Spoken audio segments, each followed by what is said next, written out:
Now I have no contact with any woman. However, I have this. Yet whenever I've connected with a woman in various degrees, I got this. Boing. There's a saying, the definition of insanity is doing the same thing over and over, yet expecting a different result. So we may need to change behavior and thinking patterns regardless of what society says. The Beatles saying, all you need is love, referring to love by the opposite sex. While they drove a jewel-encrusted Rolls Royce, so they didn't even believe their own shit. Half of all marriages end in divorce, so love failed there. Other couples stay together but fight and argue for years. Others remain together just for the sake of the children, financial support, or other perceived need. So only 25% of people find love through marriage. But by hooking up with a prostitute, stripper, or such like, the chances of you finding love are 0%. So don't do that. And if a young woman's boyfriend insists on their being sexually active, yet refuses to honor her desire to marry, there's no love there either. Using her. The fact is, most people are simply not loving people. So trying to find love through a romantic partner is like everyone trying to obtain a best friend who enjoys anchovy pizza or pineapple on pizza. Only a small percentage of people like such things, and you cannot make everybody want them. Same with love. So it behooves some men to go their own way apart from women and try to find happiness and fulfillment another way. For many people, marriage would be good. Simply don't marry in order to receive love. Do so to find fulfillment another way. Then love may possibly develop. 95% of parents do love their children, and 95% of children do love their parents. But it shouldn't be your burden to change those who don't.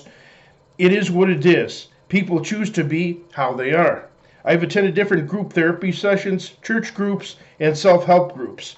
People professed love for one another. Everyone hugged, called one another brother and sister. Some cried. These things touched my heart. I felt sensations of trust, caring, and sharing. Yet after the initial high wears off, created by a built-up crescendo of emotions, groups fizzle out. People grow cold, drop out, stop calling, and move away.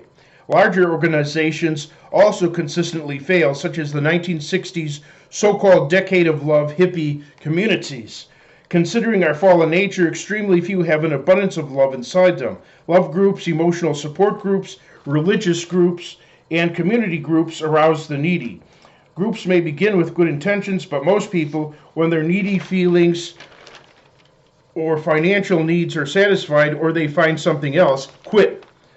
Although certain people get satisfaction from these groups, what proves that someone likes you is their willingness to see you outside the designated group. Besides group members often failing to connect outside those groups, sometimes the groups disband completely. Society's attempts to foster love and community have failed miserably.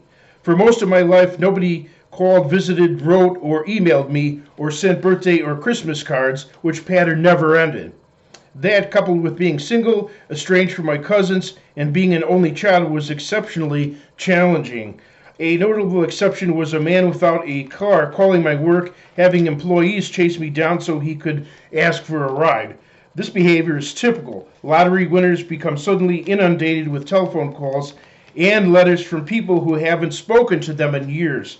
I did manage to connect with about 20 or so seemingly wonderful, friendly people throughout my lifetime, both male and female. But later in life, after taking an early retirement and feeling lonely, I went out of my way to extend myself to those important people in my past, contacting them on social network sites or calling or trying to visit them personally. I was also careful not to discuss anything controversial. Surprisingly, none of them showed any interest in me as if I was a stranger. And I'm in my 50s. So young people, be prepared for how people truly are. If everyone made it a priority to be loving instead of seeking it, and not worrying how others felt about you, the world would be radically different. Truthfully, there are some whom nobody loves except God. Love isn't something hidden and mysterious. Love is a shining light.